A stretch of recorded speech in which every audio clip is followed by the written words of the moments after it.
Préparatrice des merveilles. C'est Valérie, préparatrice mentale. Viens découvrir des expériences de vie captivantes, inspirantes. Allez, on part ensemble explorer ces vibrations, ces kiffs qui t'animent, le génie authentique qui donne du sens à nos vies. C'est ton podcast qui révèle les talents. Bonjour Lucie. Bonjour Valérie. Alors Lucie, je crois qu'on s'était rencontrés ce jour même, il y a quelques années en arrière, c'est bien ça ? C'est tout à fait ça, donc il y a 5 ans, jour pour jour, le 1er avril, donc c'est pas une blague, ça aurait pu en être une, mais non. Et donc c'était à l'occasion d'une conférence que tu avais animée aux côtés de Marion Laure-Blanchet. Et donc vous animiez une conférence autour de la préparation mentale et du coaching et une manière finalement de montrer et d'accompagner les athlètes et les sportifs de haut niveau à performer et aller au-delà. Mm-hmm. Et on avait fait une ouverture sur justement la préparation mentale pour les sportifs, aussi pour la vie quotidienne. Tout à fait, oui, il y avait un parallèle très intéressant et enrichissant qui permettait de faire le pont et des jonctions justement entre notre quotidien et le fait qu'on peut finalement croire en soi et aller au-delà et donc s'attacher à s'identifier finalement à des personnes, à des athlètes de haut niveau et à faire comme eux, à ne rien lâcher et à toujours aller de l'avant. Alors tu as gardé certaines techniques peut-être qui t'ont servi par la suite ? Alors des techniques, des techniques peut-être qu'on peut appeler cela comme des techniques, mais en tout cas une intériorisation en fait de faits et surtout, alors moi je suis quand même artiste, peintre, donc une image en fait, des images mentales qui permettent finalement de calmer les données si jamais si j'ai un surdosage au niveau des émotions par exemple, et donc de croire en soi aussi et de dire que tout le monde est au même rang finalement et qu'on est tous égaux en tant qu'être humain justement et qu'on peut performer et accomplir nos souhaits et nos rêves. Alors, moi je pense que j'avais dû t'apercevoir, mais on n'avait pas échangé ce jour-là.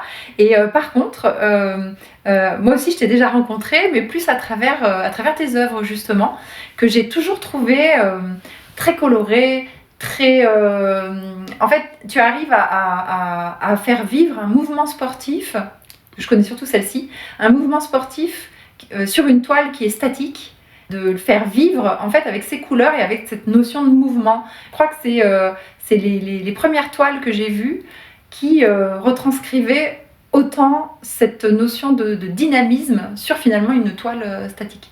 Tout à fait, donc, et tout l'enjeu et mon rôle se trouve ici. C'est l'essence un peu de mon travail finalement, le sport, puisque je suis artiste peintre du mouvement. C'est comme ça que je me définis parce que j'aime. En plus voilà. C'est réussi alors, hein. Du coup. Vraiment, hein. Objectif atteint. Là.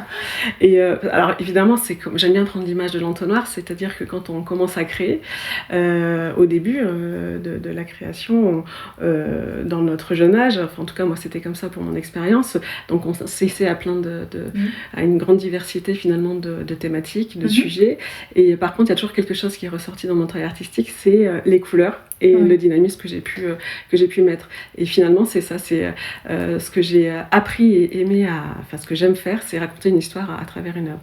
Et évidemment dans le sport, le mouvement est présent à 100%, et dans une toile figée, une action qui est figée effectivement sur une peinture en 2 dimensions, comment retranscrire finalement le mouvement, et c'est tout l'enjeu de mon travail artistique, c'est de se représenter l'avant, le pendant et l'après.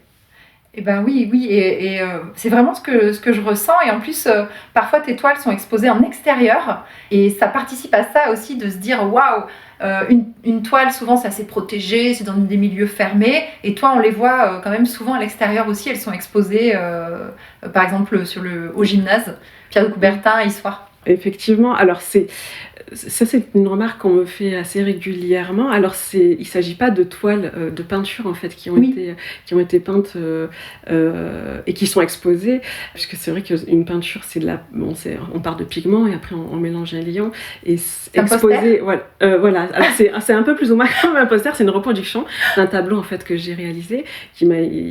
Alors les 5 tableaux qui sont présents actuellement sur le mur Albert Buisson sont des tableaux qui m'ont été commandé par la commune d'Issoire, et pour représenter finalement les événements phares d'Issoire. Et donc ensuite, donc, ils ont acquis ces tableaux et on fait des reproductions sur une surface qui est relativement stable, comme qu'on appelle le Dibond. C'est une surface en aluminium et qui ne craint pas du tout les effets, les intempéries et les effets du vent, du soleil. Et donc, du coup, voilà, les œuvres peuvent rester sur du long terme. Et aussi, ce qui m'intrigue dans tes œuvres, dans tes toiles, c'est comme tu priorises le mouvement, eh bien, parfois, il n'y a pas de visage, c'est-à-dire que on s'en fout, parce que c'est pas ce qui est priorisé, et c'est pas la personne, c'est le mouvement. Exactement, ça c'est génial que tu dis ça, parce que c'est vraiment, en fait, alors c'est une question qu'on pose régulièrement de connaître la raison pour laquelle je ne fais pas de visage, et c'est typiquement la réponse que tu viens de donner, c'est-à-dire, moi ce qui m'intéresse c'est le mouvement, et typiquement quand vous regardez la Joconde à Paris, au Louvre, après avoir fait une demi-heure de queue, on arrive devant le tableau et qu'est-ce qu'on regarde en premier? C'est son regard. Et ce qui est logique parce que c'est complètement humain. On identifie les émotions et la personnalité finalement de quelqu'un au travers de ses traits d'expression et au travers du regard. Et donc moi, je souhaite mettre plus en avant finalement tout ce qu'il y a autour du regard et donc j'efface un petit peu le portrait. Alors après, j'ai déjà représenté des portraits comme Diona Lomu, qui est un rugbyman qui est décédé à ce jour, mais voilà, je l'ai fait, je peux en faire à la demande, mais ce qui m'intéresse, c'est surtout mettre de la vie et de la couleur. Voilà. C'est vraiment un choix artistique, et ça peut être perturbant, effectivement, chez certaines personnes, de se dire, on sort des codes, et c'est pas ce qui va être privilégié. Voilà, l'artiste a fait un autre choix. Ah c'est des canons, effectivement, je ne colle pas aux canons esthétiques de l'époque du 16e, 17e et 18e, où au contraire le portrait était très important, puisque c'est dans tous les grands châteaux, on peut constater qu'il y a des bustes et des personnes représentées. Sans les sourires, souvent. Ouais, souvent, oui, parce que, alors, à mon avis, ça doit être quand même compliqué de garder le sourire pendant quelques heures, enfin plusieurs heures, mais c'est vrai que l'expressivité ne se faisait pas à l'époque, ça pouvait être un peu plus ou moins mal perçu. Bon, les codes ont changé et c'est vrai que on évolue avec le temps et surtout on invente aussi des différentes techniques et c'est vrai que petit à petit j'ai affiné ma création et ma technique et je suis allée directement sur ce mouvement, ce sport et le sport en particulier. Oui. En quelque sorte, c'est trouver son style, trouver son identité d'artiste. Complètement, ouais. Alors si vous voulez, ça fait à peu près, si tu veux, ça fait à peu près 21 ans. Ça fait 21 ans que je peins et que je me suis lancée dans ma carrière d'artiste. Et j'ai choisi effectivement cette voie et donc j'ai peint différents éléments et je continue à ce jour de peindre différentes thématiques comme le paysage, pop art aussi, les marines qui me passionnent aussi. Après ça peut être du sport comme les régates, mais la danse. Alors la danse, moi je le considère aussi comme un sport. Voilà, toute l'élégance et tout le mouvement qu'on peut y mettre. Les animaux. Enfin voilà, récemment là j'ai animé un stage aussi sur le portrait en abordant différentes techniques. Et donc voilà, c'est tout. Enfin moi je suis une amoureuse des arts en particulier. Et de la peinture et de la création en particulier. Mais par contre, c'est vrai que ce vers quoi je tends le plus, je reviens toujours sur le sport et le mouvement. Et ta relation avec la couleur?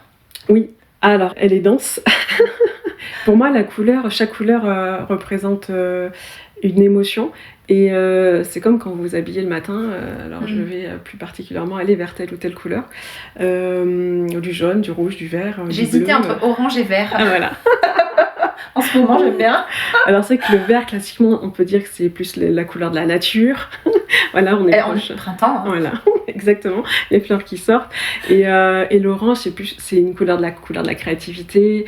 Le jaune, c'est quand on a envie de mettre un peu de joie. Enfin voilà. Et c'est vrai que typiquement, les couleurs ont une signification qui nous sont propres, qu'on peut expliquer ou pas expliquer, qui font appel à notre aussi conscient, mais aussi notre inconscient. Et je me laisse plus guidée par mes intuitions finalement, plutôt que par ces définitions en fait qu'on peut avoir de certaines couleurs. Et c'est dans un tableau, j'irai des fois plus sur un élan créatif orangé et parfois plus sur du bleu. Qui va être en lien avec le mouvement, peut-être aussi qui le retranscrit le plus. Je sais pas, il y a un lien entre les deux. Alors, le mouvement, je peux le retranscrire à la fois par les masses de couleurs, mais aussi par le trait. Après, en fonction de l'énergie que je veux donner finalement au tableau, voilà, et au mouvement, je vais utiliser plus ou moins une couleur plus qu'une autre. Oui, les artistes souvent disent ça marche pas. Oui, mais complètement. Hein. Des fois, je peux partir sur... un jour, je peux partir sur des couleurs, des tons de violet, peut-être. Et le lendemain, j'aurai changé un peu mon humeur et je partirai... Je vais transgresser un petit peu le violet et lui donner une autre couleur, en fait, et une autre valeur aussi. La toile, l'œuvre évolue, en fait. Ah, mais constamment. Ouais, ce que je dis souvent, c'est que je sais comment je commence un tableau. Je ne sais jamais comment il sera terminé. C'est ton processus créatif finalement. Au début, tu te lances et après, en fonction de l'état d'esprit, de l'évolution, tu te laisses porter aussi probablement par le mouvement. C'est aussi un mouvement que de peindre. Oui, complètement. Pour répondre à la première question, je commence toujours par une esquisse. Parce que je sais exactement ce que je veux peindre. Si je reviens au sport par exemple, si je veux peindre, je sais pas moi, un surfeur ou un skater, je vais donc l'esquisser dans un premier temps et après je vais y ajouter quelques couleurs. Et ces couleurs vont se transformer dans le temps. Et donc ensuite, le mouvement peut aussi s'opérer en fonction de la gestuelle que je vais avoir. Et j'aime souvent dire que je danse autour de tableau, parce que j'écoute beaucoup de musique en peignant. Soit des musiques qui sont très très douces, si je veux faire des choses assez précises et aller dans des choses plus douces aussi, comme les danses de ballet, soit je vais aller dans des musiques vraiment dynamiques et vraiment m'imprégner finalement de la musique et ressentir en fait ce qu'on peut ressentir sur un ring par exemple, parce que ça c'est un sport par contre que je n'ai pas pratiqué. Mais toute cette combativité, cette force, cette puissance, ce courage aussi qu'on peut avoir, et donc je vais trouver des musiques qui vont m'embarquer finalement dans cette aventure et qui vont m'aider dans la gestuelle. C'est une façon de t'imprégner de la toile qui va naître, t'imprégner du milieu, peut-être des émotions que peut ressentir ce sportif ou qu'on ressent dans cette activité. Ah, complètement. C'est, en fait, je vis la scène que je suis en train de peindre. Je la mentalise, hein, vraiment, c'est ça. Et s'il y a une percussion, j'essaie de me représenter avec des images l'impact. Et de comprendre finalement le déroulé de l'action, par exemple, et pour pouvoir représenter finalement les valeurs, les ombres, les lumières que je vais pouvoir apporter sur la toile. Au même titre que, par exemple, une danseuse de ballet, parce que j'en ai représenté quelques-unes, ou une danseuse de tango, donc avec toute la puissance qu'elle va y mettre aussi, et puis la gestuelle, pour la danseuse en tout cas de tango ou de flamenco, je vais pas vraiment les identifier de la même façon et les représenter, pas du tout de la même façon. Oui. Et donc c'est ton métier, donc tu pratiques toute la semaine. Est-ce que tu peux nous décrire une semaine type? Est-ce que tu as des moments préférés dans la journée, ou est-ce que des fois tu te laisses embarquer par une toile et tu restes 3-4 jours dessus, ou est-ce que parfois tu peins la nuit? Je sais pas comment ça se passe pour toi. Alors je dirais qu'il n'y a pas forcément de semaine type. Alors c'est ce qui fait que c'est un métier qui est plaisant, mais je suis heureuse que tu dises que c'est un métier, parce que dans la tête des gens, la plupart du temps, la peinture c'est un loisir, c'est un passe-temps, et non, c'est un vrai métier. Et donc globalement, j'ai un agenda que je tiens, par exemple, si je veux faire un tableau, où je vais dire, tiens, je vais faire l'esquisse à ce moment-là, je vais préparer d'abord la toile en amont, et donc tout va se construire dans la semaine, et après toute malheureusement, parce que c'est pas mon cœur de métier, toute la communication, ou heureusement aussi, mais en fait je me suis formée énormément pour tout ce qui est le domaine de la communication, parce que c'est pas un domaine que j'ai connu. Moi j'ai une formation, alors je peins en fait depuis que je suis enfant, puisque ma maman peignait beaucoup, donc j'ai appris à ses côtés. Ensuite j'ai fait une formation à la Sorbonne en art plastique. Et puis ensuite j'ai pratiqué en fait finalement toute ma vie le dessin et la peinture. Et donc là où je suis le plus heureuse, c'est si je pouvais passer mes journées à dessiner, à peindre. Mais c'est pas c'est pas vraiment, c'est l'idée qu'on peut s'en faire, mais c'est pas du tout le reflet de la réalité. La réalité, c'est que j'ai toute la communication, le marketing à faire, les sites internet à tenir, à mettre à jour, les réseaux sociaux, j'en ai à ce jour 5, ce qui fait beaucoup. Et puis après, toutes les expositions, préparer les expositions, les dossiers pédagogiques à créer, les dossiers de presse à faire, la relation avec la presse, les animations d'ateliers que je fais de part et d'autre. Donc j'interviens à la Banque de France, j'interviens dans un autre groupe du côté d'Histoire, j'interviens sur Champé, les stages aussi que j'anime sur l'année. J'essaye d'en animer à peu près 5 par an. Et donc après, tout le blog que je tiens à jour avec donc toutes les photos que je mets en ligne, et puis les commentaires, et puis après les réponses évidemment de toutes le temps que je prends pour communiquer avec tous ceux qui souhaitent avoir plus d'informations sur mes créations et sur mon métier en fait. Les inaugurations, les vernissages, oui, enfin tout, c'est beaucoup. Puis les partenariats que j'ai pu avoir avec des livres. En fait, j'ai fait la couverture de différents livres avec Robin Duvillard, qui était un athlète olympique en ski de fond. Donc son livre, c'est le ski de fond en comble. Alors que par contre, que je recommande énormément, puisque c'est un livre qui apprend tout sur finalement la vie d'un athlète. Avec ses déboires, mais aussi toutes ces expériences très riches et positives qu'on peut vivre. Et j'en ai appris vraiment beaucoup sur comment on pouvait finalement vivre cette vie de sportif de très très haut niveau, qui est riche et intense, et où on peut mettre sa vie personnelle entre parenthèses aussi par moment. Mais aussi ce livre est vraiment très amusant, puisqu'il est tourné de manière très anecdotique. Et on se marre en fait tout le long en fait à le lire. Oui, ce qui me vient, c'est l'intensité d'une vie en fait dans ce livre. Ah oui, complètement, c'est ça, l'intensité du livre. Mais d'une vie d'athlète de haut niveau qui peut rester quand même relativement courte, dans le sens où on ne peut pas être athlète de très haut niveau toute sa vie. Mais par contre, c'est une expérience qu'on garde en soi, et c'est des valeurs qu'on garde toute sa vie. J'ai aussi fait la couverture d'un autre livre de Serge Collinet, donc qui parle de rugby. Serge Collinet qui a révélé Fofana en fait à l'ASM. Et puis des magazines de presse. Donc c'est une belle reconnaissance aussi, puisque c'est une presse un magazine qui s'appelle Artiste. Donc là, c'est une reconnaissance de la part de mes pairs, quoi, du coup, où ils m'ont interviewé quelques fois, et j'ai eu la chance d'avoir eu un article de 6 pages consacré à mon activité artistique et sportive.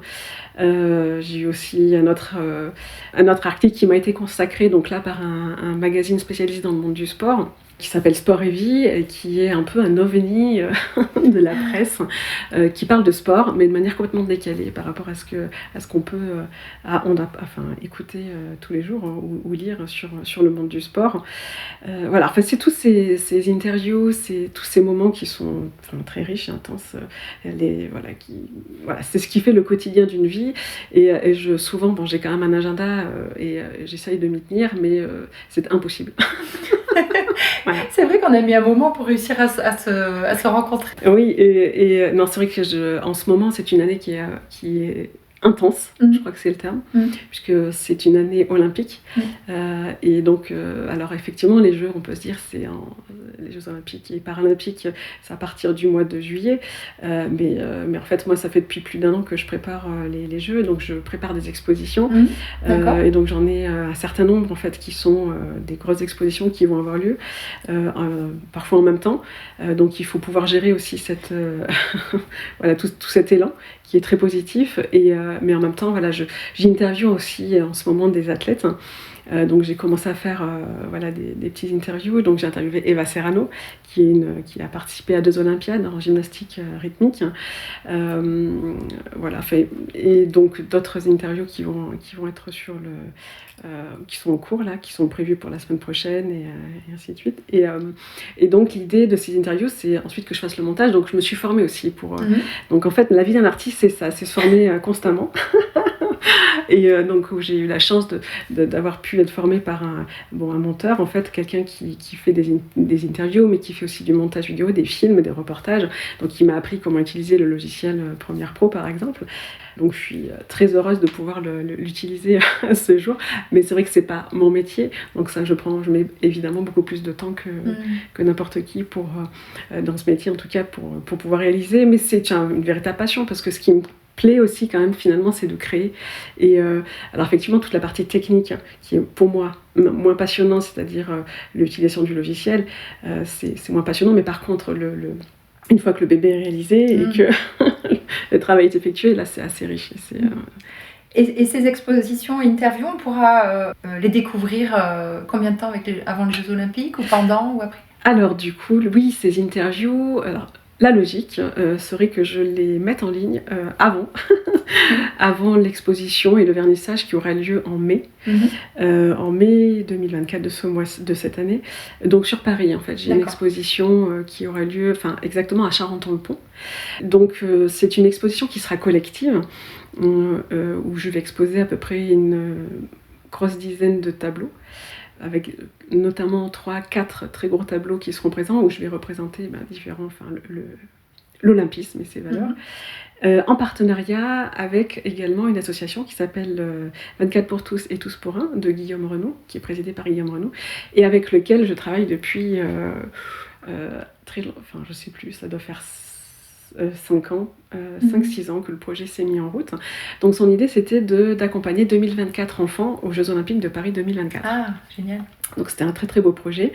Et donc c'était de réaliser une exposition finalement collective, rassemblant énormément d'accessoires en fait d'athlètes olympiques, ainsi que quelques pièces d'art, donc des sculptures, des tableaux. Enfin voilà, avec un des tableaux que je leur ai mis à disposition. Et donc cette exposition collective est itinérante. Et l'idée, c'est qu'elle traverse la France et que les fonds qui auraient pu être collectés à ce moment-là soient ensuite reversés à cette association pour permettre à 2024 enfants de participer aux Jeux. Alors pourquoi je parle au passé ?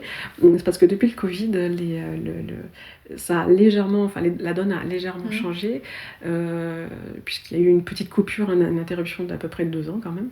Et donc la motivation première maintenant, c'est plutôt de faire vivre à 2024 enfants des expériences olympiques auprès d'athlètes olympiques. D'accord. Et donc Guillaume Renaud sera présent, notamment donc, pour cette exposition à Paris, donc en mai. Donc le vernissage, faudrait que je vérifie sur mon agenda. Je l'ai plus en tête. Je crois que c'est le 23 mai. Si on peut... Tu le mettras sur les réseaux sociaux, voilà, on ira voir. Oui, exactement. Et donc pour répondre aussi quand même, pour finir et répondre à ta question, les interviews seront en ligne sur ma chaîne YouTube. Donc il suffit de taper mon prénom, Lucie, L-U-C-I-E, et mon nom, long, mais avec 2 L, donc 2 L O-N-G. Et là vous tomberez sur ma chaîne YouTube et vous aurez tous les interviews qui auront été travaillées. Qui auront un lien avec l'expo. Alors Lucie, tu as parlé de ta maman, de tes études. Comment est-ce que justement on se construit en tant qu'artiste et justement on arrive à se dire, pour moi, ce sera mon métier et non pas un loisir. Et qu'est-ce qui fait aussi, parallèlement, que tu t'es orientée vers ce mouvement, vers le sport ? Oui. Alors du coup, comme je le disais, c'est ma maman qui m'a un peu mis les mains dans la peinture, et j'ai toujours adoré ce qu'elle faisait, et donc j'ai peint à ses côtés et ça a été du pur bonheur. Ma maman peignait plutôt la peinture hyper réaliste et avait utilisé qu'une seule technique, la technique de la peinture à l'huile. Et donc moi évidemment j'ai commencé avec la peinture à l'huile à ses côtés, et j'ai su très tôt que je voulais faire de la peinture mon métier, et très très tôt. Et quand je l'ai exprimé à mes parents, alors par bienveillance certainement, ils n'ont pas tout à fait souhaité que je m'oriente dans cette voie artistique et qui, dans la représentation collective, peut avoir... on peut se dire que c'est un métier à risque. Du coup, j'ai pas commencé en fait par cette formation-là. J'ai toujours continué à dessiner et à peindre, mais j'ai suivi une voie scientifique. Donc en fait, j'ai un diplôme, enfin voilà, j'ai un bac scientifique et ensuite j'ai fait une formation scientifique. Alors là, pour le coup, qui pouvait rassurer à 100% mes parents dans le monde médical, et donc j'ai un diplôme d'infirmière. Donc j'ai obtenu mon diplôme dans les années en 2001, je crois. Et une fois que j'ai obtenu ce diplôme, j'avais rassuré mes parents, et je me suis dit, maintenant, je fais ce que je veux. Liberté totale. Voilà. Et donc j'ai quand même travaillé pendant quelques temps, donc notamment du côté de Grenoble, où j'ai vécu pendant 1 an, pour pouvoir me payer finalement mon billet d'avion. Et pourquoi ? Parce que je suis partie en Australie avec mon conjoint, où j'ai vécu là-bas pendant 2 ans. Et c'est là-bas où, quand on est un peu loin de tout et de tout le monde, loin des repères, où j'ai décidé vraiment de vivre de ma passion. Et je me suis dit, si jamais tu ne réalises pas tes rêves aujourd'hui, tu le feras jamais. Donc j'ai passé le pas et j'ai réalisé ma première œuvre sur le rugby, justement. C'était en Australie, sur les terres de Bondi Beach. Alors je ne sais pas si tu connais Bondi, c'est une des plages qui est assez cotée, qui est assez sympa aussi, donc du côté de Sydney. D'ailleurs, c'était à l'époque en 2003 où il y avait la Coupe du Monde de rugby. Donc j'ai pu rencontrer aussi différents joueurs de rugby à ce moment-là. Et donc c'est là-bas que j'ai fait ma première œuvre de rugby. Et donc elle a été conçue finalement sur les terres australiennes, un haut lieu du sport, l'Australie. Et elle a traversé les océans, puisque ensuite je l'ai envoyée à mon grand-père qui était un joueur catalan. Puisque mon nom évidemment a des origines catalanes, et donc il est arrivé dans le bastion de ma famille, à Sorède, un petit village dans les Pyrénées-Orientales. Et donc j'ai toujours eu une passion finalement pour la science, j'ai toujours aimé ça. Le corps humain, c'est quelque chose qui m'a beaucoup intriguée, et je l'utilise en fait à ce jour dans mes créations. Et alors, si les gens viennent à mon atelier, qui est situé donc à Champé, ils pourraient être surpris par la présence d'Oscar, qui est un squelette en plastique. Mais je pense que ça fait partie de ma vie. Voilà. J'ai toujours eu une attirance de toute façon par les sciences. J'ai toujours eu besoin de comprendre comment fonctionnait la vie, comment fonctionne le monde, et la science nous permet de par la logique de certaines faits, des différentes théories, nous permet de comprendre en fait différentes choses, et finalement j'aime bien associer l'imaginaire et la science, la logique, pour pouvoir créer en fait finalement, et il y a une certaine logique finalement dans les mouvements que je mets en place sur la toile. J'avais visité un musée, le château de Léonard de Vinci, et effectivement, lui aussi étudiait. Alors il y avait le côté scientifique qui liait au côté des créations de machines, et puis j'avais vu toute une série aussi avec des croquis sur les chevaux, avec les muscles, etc. Puis il y a l'homme de Vitruve, donc ça me fait penser aussi à toi qui pousse cette étude du corps humain pour après retranscrire les mouvements finalement.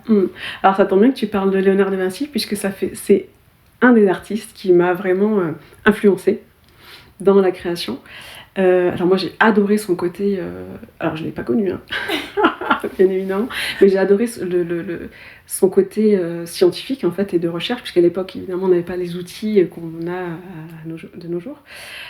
Et donc avec très peu de lumière, il a étudié le corps humain. Alors évidemment en passant par des démembrements certainement, et des éviscérations, etc. Mais pour comprendre finalement comment était constitué le corps. Mais la science, c'est ça, c'est essayer de décortiquer les éléments pour pouvoir ensuite comprendre les éléments, les choses, et pouvoir les identifier. Et donc effectivement, il avait tout sur place, et c'est son regard, sa perception, et ce qu'il a pu voir finalement, qu'il a retranscrit derrière avec une précision palpable de tout ce qu'il a pu sur le papier en fait, et à l'aide d'un simple crayon, craie blanche et une pierre noire, et grâce à ces outils, grâce à ces éléments et grâce à ces idées aussi et de recherche, effectivement, il a construit énormément de machines qui ont été reproduites du coup un certain nombre de fois. Il y en a effectivement du côté de Paris et il y en a évidemment en Italie. Je suis allée, donc j'ai voyagé 3 fois en Italie déjà, et je suis allée dans son village de naissance.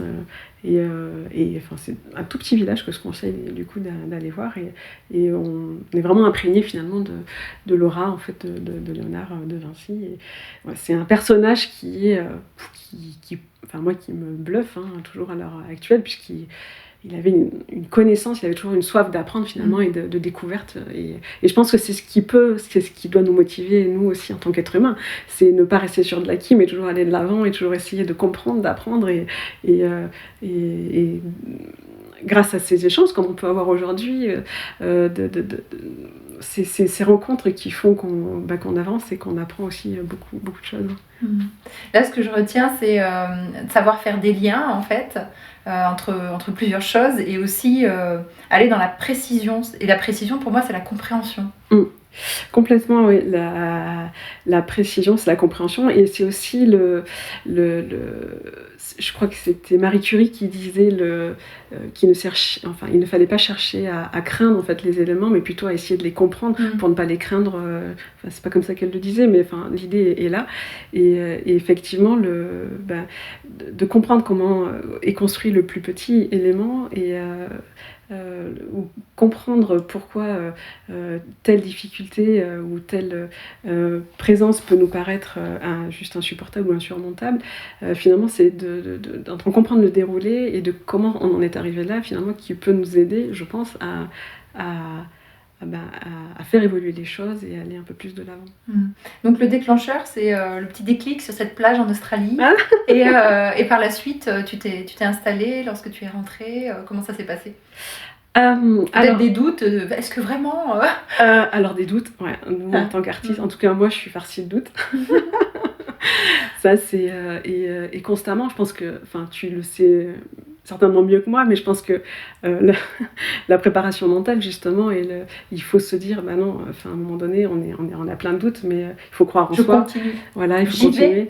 Mais après, j'ai eu la chance aussi d'être très bien accompagnée. Mon compagnon m'a beaucoup aidée et il a cru en moi, mais vraiment, et donc il m'a aidée à me lancer dans mon activité et donc il a toujours été présent et il l'est encore à ce jour à mes côtés. Et donc c'est une aventure qu'on vit à deux en fait. On peut lui dire merci. Voilà. Est-ce que tu peins... J'ai pas répondu à ta question. Oui. Du coup, quand je suis arrivée en France... Oui. J'étais lancée, moi. Et donc quand je suis arrivée en France, j'ai posé mes bagages et alors évidemment on était... Il y a une remarque qui me vient parce que j'allais voyager au Maghreb, en Tunisie, et on m'avait dit français fauché comme le blé, parce qu'en fait à l'époque j'étais étudiante et donc on cherchait toujours à nous vendre plein d'éléments et au bout d'un moment on peut pas amasser trop d'éléments. Et donc pourquoi je dis ça? Donc le lien je le fais maintenant, c'est parce qu'on est arrivé en France, on était fauchés comme le blé, on n'avait plus un sou, on avait tout dépensé en Australie parce qu'on avait quand même pas mal voyagé. Là-bas il faut savoir que je crois que l'Australie c'est 14 fois la France en termes de superficie, donc c'est juste énorme. Donc on peut pas voyager en voiture comme on peut le faire en France. J'avais déjà expérimenté d'ailleurs cela quand j'étais partie au Canada. Donc j'étais partie juste 2 mois, mais donc on avait loué une voiture et on avait traversé le Canada, une partie du Canada jusqu'à la pointe de la Gaspésie. Et donc là, on avait fait l'erreur de louer une voiture, on s'est dit plus jamais. Donc le Canada, c'est à peu près, je crois, 18 fois la France. Et donc du coup, on a voyagé plutôt en intramuros en Australie par le biais de l'avion. Et donc voilà, donc on a dépensé, alors j'ai travaillé sur place, mais on a quand même dépensé tout notre argent pour pouvoir s'enrichir de connaissances et de rencontres. Et donc quand on est arrivé en France, donc déjà on a cherché un petit peu où poser nos valises et on voulait pas dépasser Clermont-Ferrand. Parce qu'à la base, si tu veux, moi je suis originaire des PO. Mais je suis née dans la Drôme, donc j'ai toujours été un peu habituée quand même au soleil. Et donc c'était avec mon compagnon, on voulait pas dépasser. Pour nous, clairement, c'était le nord, le point le plus au nord. qu'on ne voulait pas dépasser. Et par contre, on voulait une zone de montagne. Donc c'était soit les Alpes, les Pyrénées ou l'Auvergne. Alors c'est vrai que moi, je me suis dit, tiens, avec mon diplôme d'infirmière, de toute façon, je m'en moque, je peux travailler n'importe où. Donc ça posait pas un problème. Mon compagnon, lui, par contre, il était un peu plus aussi dans la communication. Et donc, il a trouvé un emploi à Clermont-Ferrand. Et donc, c'est pour ça que nous avons posé nos valises ici. Et donc, c'est à ce moment-là que j'ai fait mes études à la Sorbonne. Donc j'ai une licence d'art plastique et donc là j'ai appris énormément de choses au niveau de l'histoire de l'art, enfin voilà, énormément de choses, c'était juste génial puisque j'avais évidemment tout le côté pratique dans mon enfance, mais il me manquait quand même un petit peu la théorie, bien que j'ai toujours énormément lu de revues, de livres, je suis allée dans les musées, j'ai vraiment je crois abîmé les semelles de mes chaussures dans les musées un certain nombre de fois, parce que j'ai une tante qui est parisienne qui nous faisait des visites guidées en fait très régulièrement. Et d'ailleurs, c'est elle qui m'a offert mon premier livre d'art, je crois qu'on peut le dire, et à l'âge de 8 ans. Et je crois que c'est à ce moment-là où j'ai eu le déclic, à l'âge de 8 ans, parce qu'elle m'a offert un livre de Kandinsky. Alors Kandinsky, pour moi, c'est un artiste du 19e siècle qui c'est le trait, c'est la couleur. Voilà. Je crois que ce qui m'a plu chez lui, c'est pas tant son abstraction, mais plus sa couleur et comment il utilise la couleur pour pouvoir dresser finalement un tableau et créer quand même du mouvement à l'intérieur de ça. Ça a été le point de départ finalement d'une belle aventure du coup artistique. Et donc ensuite arrivé en France, pour revenir à la question est terminée de répondre. J'ai travaillé, j'ai fait mes études, j'ai travaillé parallèlement, et puis c'est là que je me suis lancée dans mon activité à 100% d'artiste. Donc voilà, c'est tout un cheminement qui est relativement long, ça ne se construit pas en un claquement de doigts. Et donc j'ai commencé j'ai continué en tout cas les créations, la peinture. J'avais déjà ma patte en fait, puisque j'avais déjà je savais que voilà, c'était le sport, je peignais déjà le sport à ce moment-là. Et ma patte artistique avait plein de couleurs et de traits. Et puis voilà, j'ai poursuivi dans ce sens jusqu'à aujourd'hui. Et d'ailleurs, tu peins toujours en intérieur ou en extérieur, ou est-ce que par exemple tu vas voir un match de rugby, tu prends des photos, tu visualises, tu fais des croquis et après tu fais à l'intérieur parce que voilà, tu as plus de temps, comment ça se passe? Alors, c'est impossible pour moi de dessiner en même temps quand je suis à un match. Non, j'aime tellement ça que je suis pleine d'émotions. Donc quand on est sur le fil du rasoir pour marquer un essai, je vais pas pouvoir tenir mon crayon.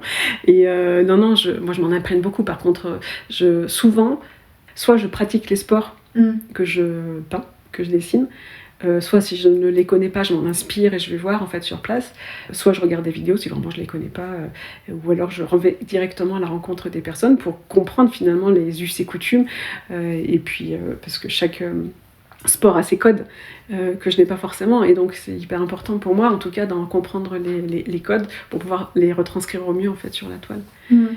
Pour que ce soit le plus proche du réel possible, tu vas en profondeur dans la compréhension des muscles. Ah oui, complètement. Et d'ailleurs, c'est marrant que tu parles de ça. Il y a une image qui me vient tout de suite. Quand tu parles de muscles, j'ai eu la chance de visiter le musée de l'Olympisme à Lausanne, en Suisse. Et la chance, pourquoi ? Parce que la visite a été une visite guidée par Diane de Navacelle de Coubertin, qui est une personne très enrichissante, très intéressante. Et donc, c'était il y a 2 ans, il me semble. Et donc, elle nous a fait une visite guidée, elle nous a parlé évidemment de Coubertin. Et à un moment donné, dans le parcours du musée, je tombe nez à nez face à 2 énormes photos. D'un côté les hommes, d'un côté les femmes, et donc que des athlètes olympiques. Que des athlètes en fait, qui étaient représentés de manière juste en slip ou en maillot, et qui montraient d'une manière évidente finalement la composition du corps et du squelette, et surtout la musculature en fonction du sport qu'ils pratiquent.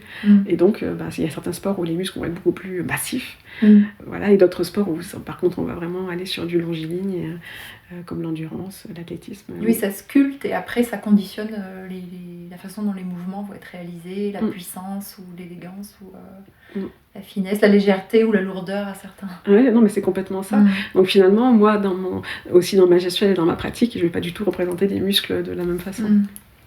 Dernièrement, là d'ailleurs, j'ai représenté Tyson, et alors là, c'est une boule de muscle. Et ouais.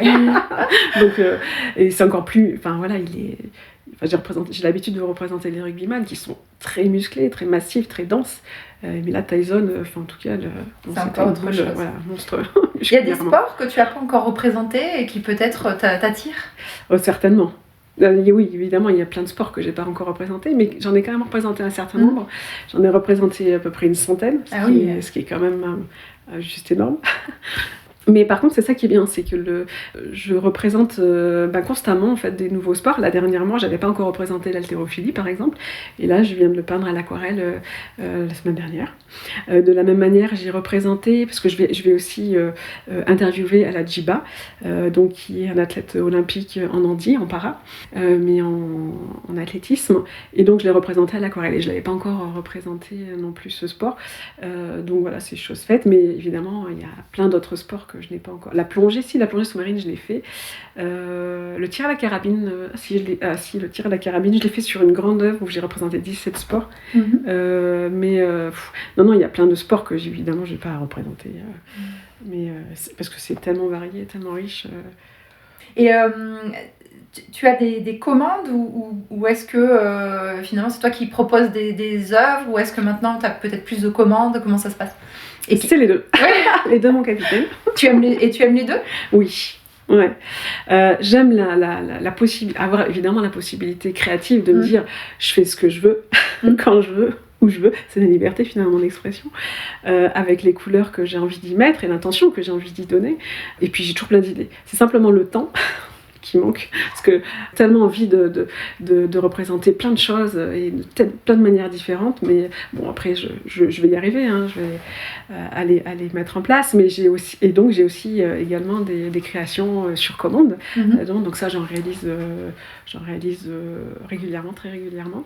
Donc les gens veulent soit que je représente leur sport en particulier, ou après ça peut être aussi sur d'autres thématiques, c'est pas forcément sur les thématiques sportives, ça peut être aussi des compositions, par exemple. Là j'ai en tête une composition que j'ai réalisée pour quelqu'un où j'ai représenté finalement toute sa vie en un seul tableau, donc avec tous ses voyages représentés dans un seul tableau. Il était parti au Canada, en Écosse, en Irlande.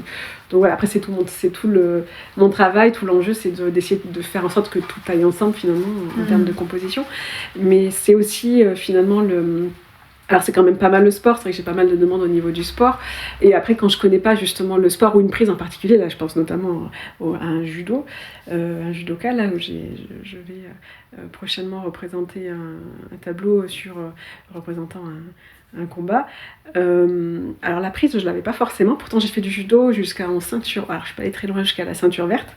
Alors pourquoi? Parce qu'après je me suis fait une rupture complète des ligaments lors non, c'était au hand, je me suis fait la rupture ligamentaire, mais à l'époque je jouais au judo, et donc après j'ai dû arrêter puisque pendant quelques mois. Oui, ça calme, ça arrête pendant quelques temps. Mais encore à l'époque, parce que j'étais ado, on n'avait pas les outils qu'on a actuellement, et je me souviens très bien que j'avais pas eu forcément d'examen plus que ça qu'une radio, et on m'a dit continue le sport, et je pense que ça m'a aidé, donc j'ai quand même continué à l'aide d'une genouillère. Je souffrais, mon genou il partait à chaque fois, mais vraiment j'ai connu. Ça se déboîte, tout le temps, mais progressivement je pense que je me suis remusclée. Oui, c'est ça, et grâce à cette musculature a fait que mon genou finalement s'est stabilisé. Et bon, sauf de temps en temps, là maintenant je fais attention, parce que quand je joue avec mon fils au basket par exemple, ou tennis aussi, je le sens qui part. Mais bon, oui, ça peut suffire si tu gardes un oui, voilà. Bon, après je suis plus soft. Pas forcément besoin d'opération. Tu as pratiqué multisport, hein?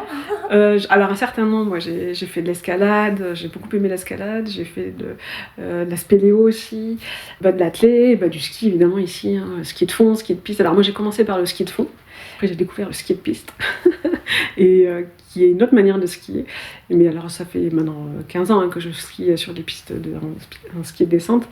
Par contre, je préfère rester sur le côté et laisser passer les plus rapide au milieu. Donc je pratique le VTT plus que le cyclisme. Je préfère le VTT. Donc on a la chance en Auvergne d'avoir tout ce qu'il faut comme terrain de jeu pour pouvoir s'amuser en montée, en descente. Alors le judo, oui, la plongée sous-marine aussi, j'en ai fait. Alors là, ça s'est arrêté parce que c'était à l'époque du Covid. Mais je reprendrai. Là, je manque juste de temps. Mais bon, voilà. Le tennis aussi. Donc, mon papa a joué au tennis, il continue à l'heure actuelle, donc j'ai jamais réussi à le battre. Bon. Peut-être qu'un jour j'y arriverai. Et puis bon, après, effectivement, un peu de basket et du hand. De la danse, j'ai fait de la danse moderne, du jazz. Voilà, globalement, je crois que c'est un peu les sports que... Et la peinture, c'était un sport. Quelles sont justement, à travers tout ce parcours, les 3 forces que tu penses avoir développées et qui sont très présentes encore aujourd'hui? Oui, la passion. Alors ça c'est le premier leitmotiv. Là, je crois que sans passion, à mon avis, on peut... Je pense que la passion est très importante. Aimer ce qu'on fait, c'est primordial. Moi, je travaille... globalement 10 heures par jour et je crois que sans passion je pourrais pas tenir. Et je considère pas la peinture comme du travail. Enfin voilà, donc je peux vraiment travailler 12 heures. La passion, c'est parce que quand je peins, j'ai pas du tout l'impression de travailler. Je rentre dans ma bulle. Oui, il y a une notion du temps qui est différente. Qui est complètement dépassée et je rentre vraiment dans ma bulle et je me laisse transporter quand je peins. J'ai en tête un singe que j'ai réalisé alors je rigole parce que je lui ai fait tirer la langue et c'est une sorte d'un petit clin d'œil que je fais à la vie finalement. On dit mais il faut aller, la vie c'est... Il faut travailler pour vivre et pas vivre pour travailler en fait. Et donc quand j'ai peint ce singe, je l'ai peint avec... Il sourit et donc quand je rentrais dedans en fait, quand je l'ai réalisé vraiment j'étais en train de rire, de sourire et je crois que c'est toute l'énergie en fait que je mets dans un tableau, qu'on peut mettre, que l'artiste en tout cas met dans un tableau. Je pense que ça se ressent et c'est ce qui fait que on est sincère et authentique avec ce qu'on crée. Donc ça c'est la première grande force. Ah oui voilà, et la passion, ensuite la persévérance évidemment, puisque tout n'est pas tout le temps rose, beau et magnifique. Évidemment, comme les athlètes de haut niveau, j'ai fait face à des échecs, à des déboires, mais c'est pas grave. On tombe, hop, on se remet en selle, on remonte et on y retourne, quoi. Et puis on avance et on continue. Et de toute façon, chaque expérience, même si on peut la considérer comme un échec, apporte. Je veux dire, souvent, moi, il m'arrive souvent d'expérimenter des choses et je me dis, flûte, il y a ça qui est arrivé qui n'était pas opportun. J'avais pas du tout prévu de réaliser ça. Et finalement, ça a créé quelque chose, autre chose, une mouvance. Et je me dis, mais tiens, oui, pourquoi pas. Il faut prendre le temps finalement de prendre du recul et de se dire, pourquoi pas, ça peut être une solution et accompagner finalement ce geste-là et aller dans ce sens-là. Et après, en troisième point, j'ai parlé d'expérience et c'est vrai que j'expérimente énormément, donc je pense que je dirais que c'est ma curiosité. Je suis quelqu'un de très curieuse. Constamment, quand il y a quelque chose qui est mis en avant, je vais aller essayer d'en comprendre les tenants, les aboutissants. Je vais faire des recherches, je me forme aussi, moi, régulièrement, aussi dans ma pratique artistique. Je me suis formée, par exemple, aux techniques très anciennes de Léonard de Vinci, du XVIe siècle, en fait. Donc, à l'époque, ils utilisaient très peu de pigments. Et donc, avec ces quelques pigments qui étaient naturels, pour la plupart, on utilisait très peu d'huile, en fait. À l'époque, c'était de l'huile. Et donc, en fait, à l'époque, les artistes utilisaient des noisettes de peinture. Nous, maintenant, on gaspille, on utilise énormément de peinture, mais à l'époque, non, ça coûte extrêmement cher, et puis il fallait les broyer, et donc les préparer. Le terme c'est broyer pour préparer une pâte, en fait une peinture. Et donc je me suis vraiment formée à ces techniques anciennes de Vermeer, et puis aussi je me suis formée en parallèle à la chimie des peintures, mais ça c'est peut-être mon côté un peu scientifique qui revient, comprendre comment les peintures de synthèse, d'où ça vient au niveau des molécules, au niveau de la chimie, comprendre finalement les réactions entre différents corps ensemble, ce qu'on peut arriver à faire. Là je me suis formée aussi donc aux techniques anciennes d'iconographie. Je ne sais pas du tout ma pratique, mais c'est pas grave. j'aime l'art, j'aime la culture, j'aime les arts d'une manière générale, et donc c'est pour ça aussi que je m'enrichis énormément des musées, de tout ce que je peux voir, tout ce que je peux entendre. Et je pense que c'est ça, de toujours garder un œil vif et une oreille attentive à tout ce qui se passe et tout ce qui nous entoure, parce que la vie, elle est tellement belle, et elle est là pour apprendre en fait. C'est en évolution perpétuelle. Ouais. Peut-être un jour la création d'une couleur. Ah alors ouais, une couleur, je sais pas ça, mais parce qu'il en existe des milliers, des milliers, des milliers, avec chacune une valeur et une tonalité différente. Après les couleurs, c'est les couleurs du prisme, donc de l'arc-en-ciel. Ça, c'est les couleurs de base. On part de ces couleurs, notamment des 3 couleurs primaires, et après on fabrique les couleurs secondaires et après les tertiaires. Et alors je sais pas si on peut vraiment parler de création d'une couleur, mais en tout cas création d'un mouvement. Pourquoi pas artistique? Ce serait intéressant. Mais en tout cas, oui, voilà. Enfin, après, j'utilise énormément de techniques. C'est vrai qu'essentiellement, moi, je peins avec la technique de la peinture à l'acrylique en mixte, puisque je mélange après différentes techniques. Mais je peins aussi à la peinture à l'huile. Je peins aussi à la peinture à l'œuf. Je peins avec de la cire. Je peins à l'aquarelle, à la gouache, au pastel sec, au pastel gras. J'aime varier les goûts et les plaisirs. et mettre peut-être en au niveau avant... des sensations aussi. Oui, oui, complètement. C'est vrai que et des émotions aussi, en fonction de l'état dans lequel je me trouve. Par exemple, si j'ai besoin de calme et d'être un moment de détente, donc déjà je vais mettre de la musique classique et je vais me mettre à l'aquarelle. Je vais faire de la peinture aquarelle, puisque c'est une peinture qui est assez douce, d'un point de vue à la fois dans le rendu, mais aussi avec les matériaux qu'on utilise, les pinceaux. Donc on utilise avec des poils qui sont très très doux.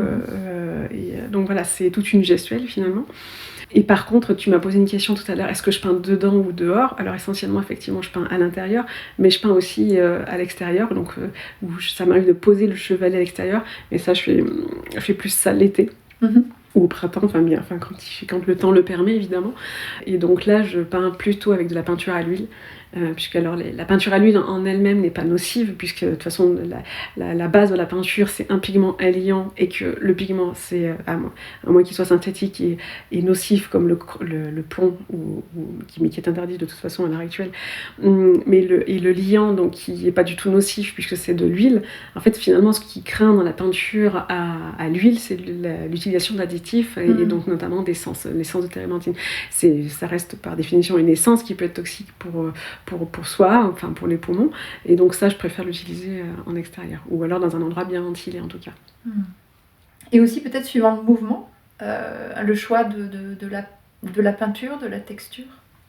Alors c'est vrai que l'énergie et tout le dynamisme, je l'obtiendrai éventuellement plus avec de la peinture acrylique, mais à l'aquarelle je peux le faire aussi, mais en y ajoutant une petite note de douceur. D'accord. L'encre aussi. Alors je fabrique mes encres avec une technique ancienne là aussi que j'ai appris, qu'on appelle l'encre ferrogallique, et qui est une technique qui a traversé les siècles.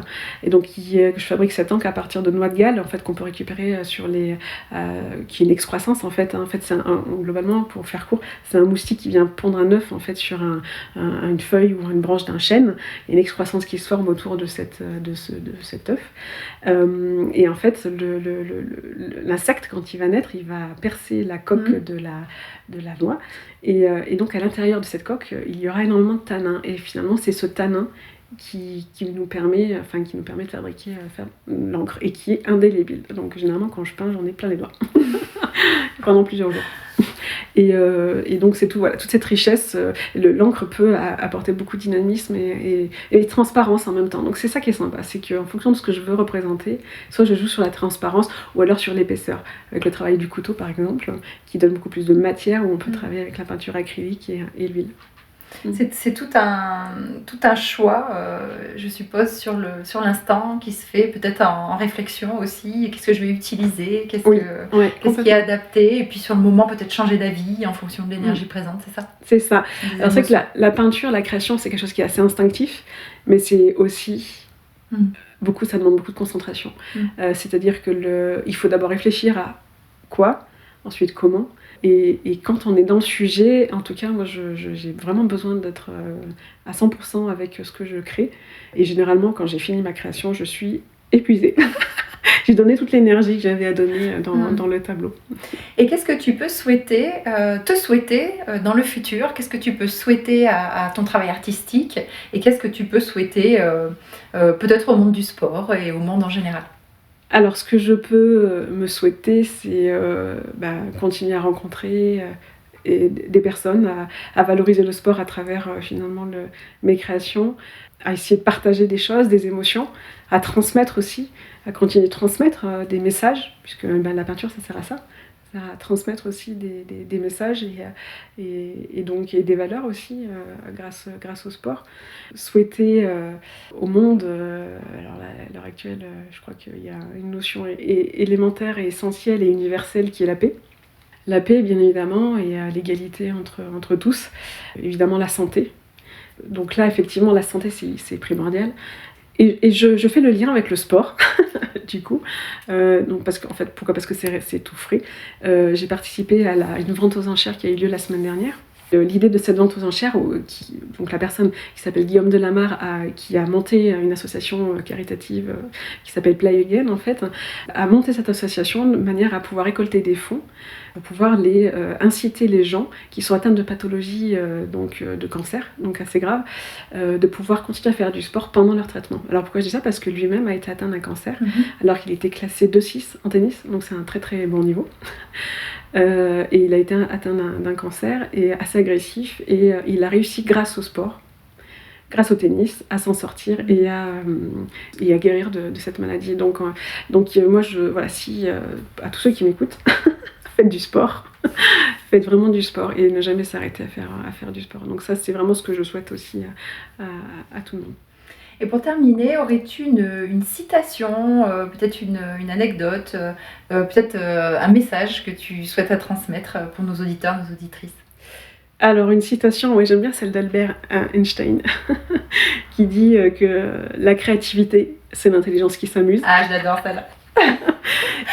Et c'est bien, si on arrive à faire tu vois, le lien entre le cerveau droit et le cerveau gauche.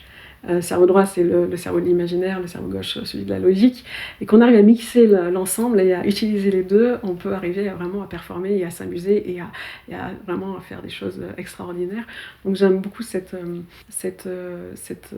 citation. La maxime olympique aussi, c'est-à-dire qu'il faut continuer toujours à... L'important, ce n'est pas de gagner finalement, mais l'essentiel, c'est pas de gagner, mais plutôt de s'être bien battu. Ça, c'est la maxime olympique qui est très importante.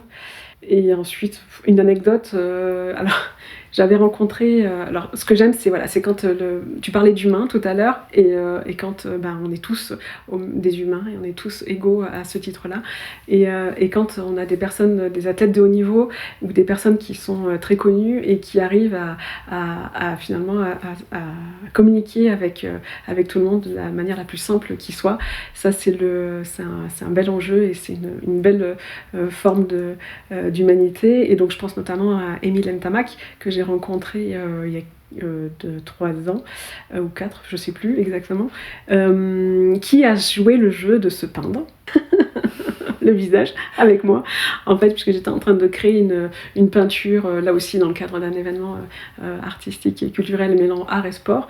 Et donc l'idée, c'était de commencer un tableau à 21h, de le terminer dans la nuit à 2, 3h, 4h du matin. Et donc il était venu en tant que visiteur avec donc plein d'autres visiteurs, et donc on a échangé ensemble, et en fait je lui ai mis de la peinture sur le visage, et il m'en a mis aussi. Voilà, donc il a joué le jeu de la peinture expressive du portrait. D'accord. Le monde serait quoi sans l'art ? Alors l'art, c'est vrai qu'il a toujours existé depuis, je crois, les peintures rupestres. Et je crois que l'art c'est un élément de communication, d'expression de soi, et qui a toujours été utilisé de tout temps. Et sans art, je pense qu'on pourrait pas, on n'arriverait pas à ce qu'on est aujourd'hui. C'est grâce à l'art, je pense qu'on arrive à faire passer des messages qu'on ne pourrait pas passer finalement par la diction, par les mots, et grâce aux interprétations qui peuvent être faites, grâce à des non-dits aussi, il y a des choses qu'on n'a pas le droit de dire peut-être, ou pas le droit dans certains pays, je pense notamment en Corée du Nord, peut-être aussi en Chine, enfin voilà, des pays qui sont un peu raides par rapport à toute la liberté d'expression. Et donc l'art nous permet quelque part voilà, d'interloquer, de faire réagir, de créer des émotions, qu'elles soient bonnes ou pas bonnes, mais en tout cas elles font interagir. Et à partir du moment où on fait réagir les gens, où on crée une émotion, c'est gagné, le message est passé. Transmettre ces messages.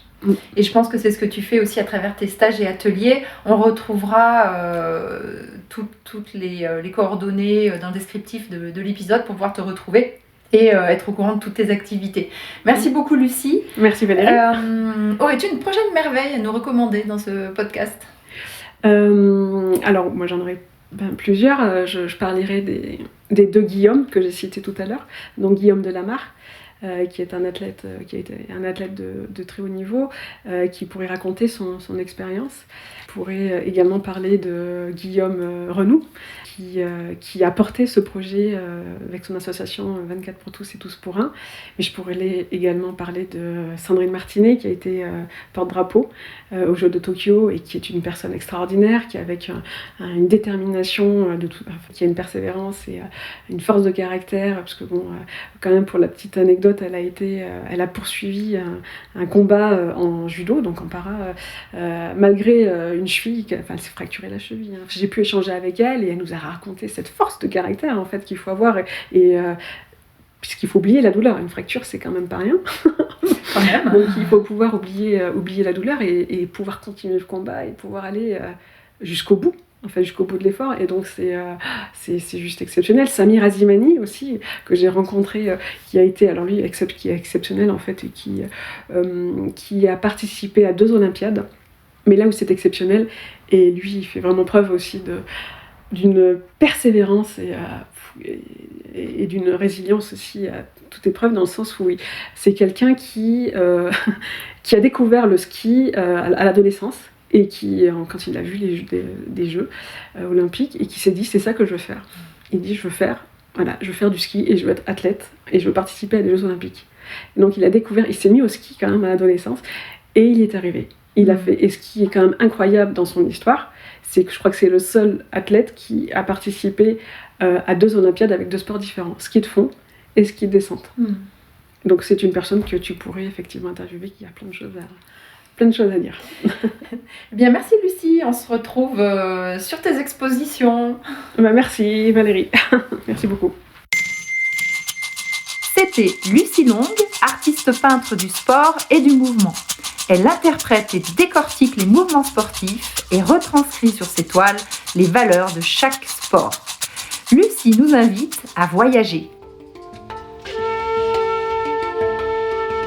Si tu souhaites aussi partager ton talent avec nous, ou si tu connais une prochaine merveille, contacte-moi sur les réseaux sociaux. Valérie Buisson, podcast Les Merveilles.